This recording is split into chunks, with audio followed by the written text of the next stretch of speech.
తిరిగి BCN news కి స్వాగతం. మాజీ మంత్రి అంబటి రాంబాబు స్వగృహంపై ఇటీవల జరిగిన దాడిని మాజీ మంత్రి ఉషశ్రీ చరణ్ తీవ్రంగా ఖండించారు. అంబటి రాంబాబు కుటుంబ సభ్యులను ఆమె పరామర్శించారు. ఈ సందర్భంగా ఉషశ్రీ చరణ్ మాట్లాడుతూ ఈ దాడి రాష్ట్రంలో కొనసాగుతున్న అరాచక పాలనకు నిదర్శనమని అన్నారు. రాజకీయ ప్రత్యర్థులపై దాడులు చేయడం ప్రజాస్వామ్య వ్యవస్థపై దాడి చేయడమే అని అన్నారు. కూటమి ప్రభుత్వం అధికారంలోకి వచ్చినప్పటి నుండి రాష్ట్రంలో శాంతి భద్రతలు పూర్తిగా అదుపు తప్పాయని, వైసీపీ నాయకులు కార్యకర్తలు లక్ష్యంగా దాడులకు పాల్పడుతున్నారని ఫైర్ అయ్యారు. అంబటి రాంబాబు వంటి ప్రజాదరణ కలిగిన నేత ఇంటిపై దాడి వెనుక ప్రభుత్వ పోలీస్ వ్యవస్థ వైఫల్యమే అని అన్నారు. దాడికి పాల్పడిన వారి వెంట అరెస్ట్ చేసి కఠినంగా శిక్షించాలని డిమాండ్ చేశారు. ఆంధ్రప్రదేశ్ రాష్ట్రంలో లా అండ్ ఆర్డర్ ఉందా లేదా అని నిజంగా మేము అడుగుతున్నాం. అదేవిధంగా ఎవరైతే దాడికి దిగినారో నేను కూడా మీడియాలో చూశాను. ఒక చైర్పర్సన్, లైబ్రరీ చైర్పర్సన్ వందన, ఆమె మాట్లాడుతూ చెప్తా ఉంది, అవును మేము దాడి చేసినాం, అవును మేము దిగినాం, ఇప్పుడు ఏమి అన్నట్లు మాట్లాడుతుంది. కనీసం ఆమె పైన ఒక కేసు లేకుండా ఈరోజు రాంబాబు గారి పైన పీటీ వారెంట్ కూడా తీసుకొని రావడం ఏంటి అని మేము అడుగుతున్నాం. అంటే ఇంత భయం ఎందుకు? కూటమి ప్రభుత్వంలో ఉండే వాళ్ళందరికీ కూడా ఇంత భయం ఎందుకు? ఎందుకంటే ఆయన ఒక గుడ్ ఒరేటరు, అవుట్రైట్గా ఒక టాల్ లీడరు.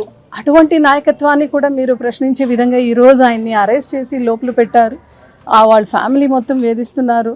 మీరు ఏది సాధించాలా అనుకుంటున్నారంటే నిజంగా ప్రజలందరికీ కూడా, ఎందుకంటే ఇది మంచి రెసిడెన్షియల్ ఏరియా అండ్ మీరు చేసిన ఈ దాడిని ప్రతి ఒక్కరు కూడా చూసింటారు. అండ్ రెసిడెన్షియల్ ఏరియాలో ఉండేవాళ్ళు ప్రజలే ఇక్కడ ఉంటారు కాబట్టి వాళ్ళే మీకు రాబోయే రోజుల్లో డెఫినెట్గా, ఎందుకంటే చాలా ఏళ్ళ నుంచి చూసేవాళ్ళు ఉన్నారు ఈ ఫ్యామిలీని. సో ఎవరిది తప్పు ఎవరిది లేదు అని ఒక రిఫ్లెక్షన్ మాదిరిగా మీరు ఆంధ్రప్రదేశ్ రాష్ట్రంలో లా అండ్ ఆర్డర్ ఎటువంటి పరిస్థితిలో ఉంది అనేది you have given a reflection. And డెఫినెట్గా రాబోయే రోజుల్లో ప్రజలందరూ అయితే డెఫినెట్గా మీకు బుద్ధి చెప్తారు. మీరు రాంబాబు అన్న ఇన్సిడెంట్ ఎందుకు చేశారంటే it was a diversion politics. Tirupati లడ్డూలో ఎప్పుడైతే ICAR, Indian council of agriculture research కింద వచ్చిన NDDB, national dairy development board, NDRI, national dairy research institute, వీళ్ళందరూ ఎప్పుడైతే కోవు లేదు, ఫ్యాట్ కంటెంట్ లేదు, అనిమల్ ఫ్యాట్ కంటెంట్ లేదు అని క్లీన్ చిట్ ఇచ్చిన తర్వాత CBI ఏజెన్సీ మనం ఆడ పూజ చేసుకుని వచ్చిన తర్వాత మీరు దాడికి దిగినారంటే ఏదో ఒక ఇన్సిడెంట్ని పెద్దగా చేసి ఈయన అరెస్ట్ చేసేస్తే మొత్తం రాష్ట్రంలో ఉండే ఈ అనిమల్ కంటెంట్ ఏదైతే మీరు చెప్పినారో అంటే నవ్వుల పాలైనారో దాన్ని డైవర్ట్ చేయడానికి ఈ అరెస్ట్ జరిగింది అని ప్రజలందరికీ తెలిసింది. మళ్ళా మీరు ఇంకా నాన్ సీరియస్గా టాయిలెట్లు క్లీన్ చేసే వాడే ఒక కెమికల్స్ అవన్నీ మీరు వాడినారు అని మీరు చెప్పినారు. అప్పుడు మీరు ఎంత నాన్ సీరియస్ అని తెలిసిపోయింది. కర్మ రిటర్న్స్ కదా అండి, కర్మ రిటర్న్స్. వెంకన్న పైన మీరు మోపినారు, ఆయన లడ్డూల పైన మీరు మాట్లాడారు కాబట్టి కర్మ రిటర్న్స్. హెరిటేజ్ కార్డ్స్లో ఈరోజు మీరే ఒప్పుకున్నారు. FSSAI వాళ్ళు ఇచ్చిన రిపోర్ట్స్ ప్రకారమే, FSSAI రిపోర్ట్స్ ప్రకారమే మీ కార్డ్స్లో ఖచ్చితంగా ఆడ కల్తీ అనేది జరిగింది, ఆడ కరెక్ట్ కంటెంట్ లేదు అని రిపోర్ట్స్ ఇస్తే మీరు కూడా 1 లక్ష ఏదైతే ఫైన్ ఉంది అది కట్టేకి రెడీ అయినారు అంటే నిజంగా అడల్ట్రేషన్ ఉంది అని మీరు ఒప్పుకుంటున్నారు. మా హయాంలో ఎటువంటి అడల్ట్రేషన్ జరగలేదు, కల్తీ జరగలేదని CBI క్లీన్ చిట్ ఇచ్చినారు. మీరు శ్రీశైల స్వామి మల్లన్న గురించి కూడా మీరు ఆరోపిస్తూ అక్కడ కూడా లడ్డూల కల్తీ జరిగింది అని మీరు చెప్పినారు. కర్మ రిటర్న్స్ కదా అండి. మీ గవర్నమెంట్లో ఎప్పుడు కూడా జరగలేదు, ఎప్పటికీ కూడా అక్కడ భక్తుల పైన దాడి జరగలేదు. ఫర్ ది ఫస్ట్ టైం నిన్న లాఠీ చార్జ్ జరిగింది. అంటే శివభక్తులు ఎవరైతే మాల వేసుకొని పోయినారో వాళ్ళందరూ కూడా శివ అని మాఘమాసంలో శివ దర్శనానికి పోయి ఉంటే వాళ్ళు అసలు ఏం అడిగినారండి? ఫుడ్ అడిగినారు. అక్కడ మహిళలు వాటర్ ఫెసిలిటీ ఉందా అని అడిగినారు. వాళ్ళపైన మీరు లాఠీ చార్జ్ చేస్తే సనాతన ధర్మాన్ని కాపాడే పవన్ కళ్యాణ్ గారు ఎక్కడా అని నేను ఈరోజు అడుగుతున్నాను. ఎక్కడండి మీరు? ఎందుకంటే ఈ కూటమిలో భాగస్వాములైన బీజేపీ వాళ్ళు నిజంగా కల్తీ అనేది లడ్డూలో ఉంటే రాష్ట్ర స్వయం సేవక సంఘ RSS వాళ్ళు, విశ్వ హిందూ పరిషత్, బీజేపీ, అదేవిధంగా VHP వాళ్ళందరూ కూడా కలిసి ఆ రోజే ధర్నాకు దిగేవాళ్ళు కదా. ఫస్ట్ ఆఫ్ ఆల్ మీరు శాంపిల్ ఎక్కడ పంపించినారు? జూలైలో, అంటే మీ గవర్నమెంట్ ఏర్పాటైన తర్వాత మీరు పంపించిన శాంపిల్, దాంట్లో అడల్ట్రేషన్ జరిగింది అని మీరు అంటున్నారు. మళ్ళీ ఎవరు కలుపుతున్నారు అనేది మీరు కూడా రాష్ట్ర ప్రజలందరూ కూడా చెప్పాల్సిన పరిస్థితి ఉంది అని చెప్తున్నాను. దయచేసి మీరు రాజకీయంగా వాడండి. రాయలసీమ ఎత్తిపోతల ప్రాజెక్ట్ గురించి మీరు రాజకీయం మాట్లాడతాం. చర్చకు వస్తారా? అమరావతి డెవలప్మెంట్ గురించి మేము రాజకీయాలు మాట్లాడతాం. అది ఇడిచిపెట్టి మీరు ఈరోజు దేవుణ్ణి రాజకీయాల్లో తీసుకొని వచ్చి మీరు వాడుకుంటున్నారంటే మీ దిగజారిన రాజకీయానికి ఇదే పెద్ద నిదర్శనం అని ఆంధ్రప్రదేశ్ రాష్ట్ర ప్రజలందరూ కూడా తెలుసుకున్నారు. కల్తీ అనేది తిరుపతి లడ్డూలో లేదు, అనిమల్ కంటెంట్స్ అనేది అక్కడ లేదు. కల్తీ అనేది కూటమిలో ఉన్న ఎవరైతే ఈరోజు మాట్లాడుతున్నారో వాళ్ళ మాటల్లో కల్తీ ఉంది. వాళ్ళ మనసులో కల్మషం ఉంది కాబట్టి మీరు ఏ గుడిని ఇడిచిపెట్టుకోకుండా మీరు అడల్టరేషన్ గురించి కల్తీ గురించి మాట్లాడుతున్నారు. కర్మ రిటర్న్స్ అండి.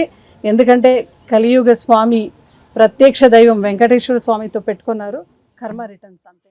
తిరుపతి జిల్లా చంద్రగిరి మండలం శ్రీనివాస మంగాపురంలో శ్రీ కళ్యాణ వెంకటేశ్వర స్వామివారి బ్రహ్మోత్సవాలు వైభవంగా జరుగుతున్నాయి. 3వ రోజు రాత్రి అనంత తేజమూర్తి అయిన శ్రీదేవి భూదేవి సమేత శ్రీనివాసుడు కాళీయ మద్దునుడి అలంకారంలో ముత్యపు పందిరి వాహనంపై భక్తులకు అభయమిచ్చారు.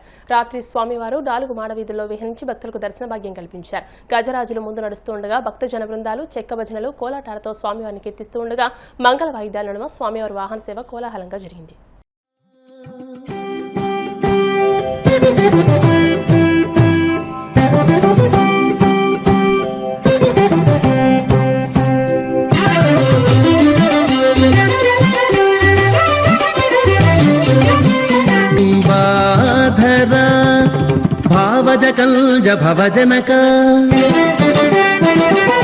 దర్శన భాగ్యాన్ని కలగజేస్తూ ఉన్నారు కళ్యాణ వెంకటేశ్వర స్వామివారు.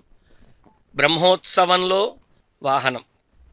అసలు బ్రహ్మోత్సవం అంటే ఏమిటి, బ్రహ్మోత్సవం ఎందుకు చేస్తున్నామని మనం తెలుసుకోగలగాలి.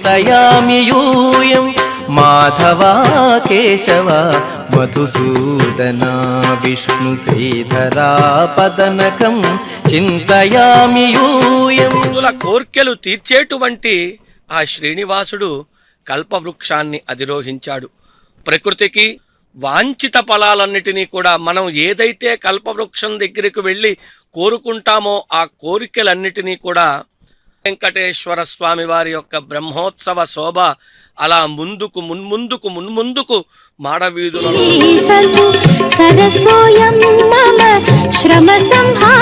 ఆత్ముడైయుండు నిత్యుడై వెలుగొందు సత్యాత్ముడైయుండు సత్యమై తానుండు ప్రత్యక్షమయ్యుండు బ్రహ్మమయ్యుండు.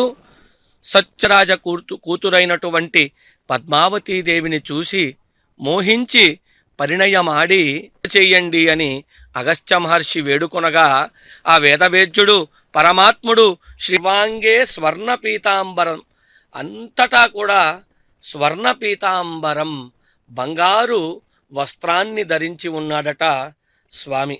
పాదే పరమానంద రూపం. తెలుసా, మనం పెద్ద స్తోత్ర పారాయణాలు చేయాల్సినటువంటి అవసరం లేదు, వేదాలను చదవాల్సినటువంటి అవసరం లేదు. అందరికీ వీలు కళ్యాణ వెంకటేశ్వర స్వామి వారిని దర్శించినట్టే. అక్కడ చూడండి, ఆ ప్రకృతి రమణీయత మధ్య తలాడుతూ అయిన గోవింద రామ కృష్ణ పరమాత్మ శ్రీనివాస పరంధామ అని మనం తలుచుకుంటే పరిపూర్ణమైనటువంటి అనుగ్రహాన్ని ప్రసాదించేటువంటి ఆ అన్నమయ్య జిల్లాలో భారీగా ఎర్రచందనాన్ని సీజ్ చేశారు. సుండుపల్లి అటవీ ప్రాంతంలో 72 ఎర్రచందనం దొంగల స్వాధీనం చేసుకున్న టాస్క్ ఫోర్స్ పోలీసులు కూంబింగ్ నిర్వహిస్తున్న సమయంలో అనుమానాస్పదంగా ట్రాక్టర్ను గుర్తించారు. అందులోని 1.65 కోట్ల విలువైన ఎర్రచందనం దొంగలను స్వాధీనం చేసుకున్న టాస్క్ ఫోర్స్ సిబ్బంది 4 స్మగ్లర్లను అదుపులోకి తీసుకున్నారు. ఇందులో 2 తమిళనాడుకు చెందిన వారైతే మరో 2 చిత్తూరు జిల్లాకు చెందిన స్థానిక స్మగ్లర్లుగా గుర్తించారు. స్మగ్లింగ్ వెనుక ఎంతటి వారున్నా ఉపేక్షించేది లేదని red sandal task force head Subbarayudu హెచ్చరించారు. రెడ్ శాండిల్ టాస్క్ ఫోర్స్ ఆధ్వర్యంలో అన్నమయ్య జిల్లా సుండుపల్లి ఏరియాలో పించా ప్రాజెక్ట్ ప్రాంతంలో మా రెడ్ శాండిల్ టాస్క్ ఫోర్స్ యొక్క టాస్క్ ఫోర్స్ రైడ్లో భాగంగా ట్రాక్టర్ ఒకటి వాటర్ ట్యాంకర్ మీకు పక్కన చూపిస్తున్నారు. వాటర్ ట్యాంకర్లో అనుమానాస్పదంగా ఉన్నప్పుడు అక్కడ చూస్తే ఈ రెడ్ శాండిల్ లాక్స్ వాటిని పట్టుబడడం జరిగింది. అక్కడే ఉన్న ఈ 4 ముద్దాయిల్ని కూడా అరెస్ట్ చేయడం జరిగింది. ఈ విధంగా దాదాపుగా 2 టన్నుల వాల్యూ 2 టన్నులు వెయిట్ చేసే ఈ రెడ్ శాండిల్ని almost it is cost of 1.6 crores value చేసే వాటిని ఈ ట్రాక్టర్లో తరలించడానికి సిద్ధమైనప్పుడు టాస్క్ ఫోర్స్ వాటిని పట్టుకోవడం జరిగింది. ఇటీవల కాలంలో కొంతమంది ఇంపార్టెంట్ ముద్దాయిల్ని కూడా అరెస్ట్ చేయడం జరిగింది. దాంట్లో భాగంగానే ఈ క్రైమ్లో కూడా కొంతమంది ఇటీవల జైలుకు వెళ్ళి బయటకు వచ్చిన వ్యక్తుల యొక్క రోల్ కూడా ఎస్టాబ్లిష్ అయింది. వీటన్నింటినీ ఇంకా కూలంకషంగా ఇన్వెస్టిగేట్ చేసి అరెస్ట్ చేయడం జరుగుతుంది మిగతా వారిని కూడా. ఈ టాస్క్ ఫోర్స్ యొక్క ఆపరేషన్ని సక్సెస్ఫుల్గా కంప్లీట్ చేసిన SP Srinivas IPS, Kulasekhar additional SP, DSPs, తర్వాత ఏసీఎఫ్ వారి మొత్తం టీం అందరినీ కూడా అభినందించడం జరుగుతుంది. Thank you. ఘంటసాల స్వరం తెలుగు జాతికి వరమని ఘంటసాల గానసభ అధ్యక్షులు కాసిం పేర్కొన్నారు. పద్మశ్రీ ఘంటసాల వెంకటేశ్వరరావు 49వ వర్ధంతి సందర్భంగా పశ్చిమ గోదావరి జిల్లా తాడేపల్లిగూడెం బీకర్స్ కాలనీలో ఘంటసాల విగ్రహం వద్ద పూజా కార్యక్రమం నిర్వహించారు. ఈ సందర్భంగా ముద్దాల వెంకటరామారావు, అంతర్జాతీయ మహిళా శిల్పి దేవికారాణి ఒడియార్లు మాట్లాడుతూ సూర్యచంద్రులు అంతవరకు ఘంటసాల స్వరం ఉంటుందని అన్నారు. ఈ కార్యక్రమంలో Telugu Indian Idol winner Naziruddin, Ganasabha ఉపాధ్యక్షులు అల్లం శంకర్రావు, జాయింట్ సెక్రటరీ నాగూర్, కళాకారులు వెంకన్న, శోభనాధీశ్వరరావు, అలీ, బాజీ, బాలాజీ తదితరులు పాల్గొన్నారు.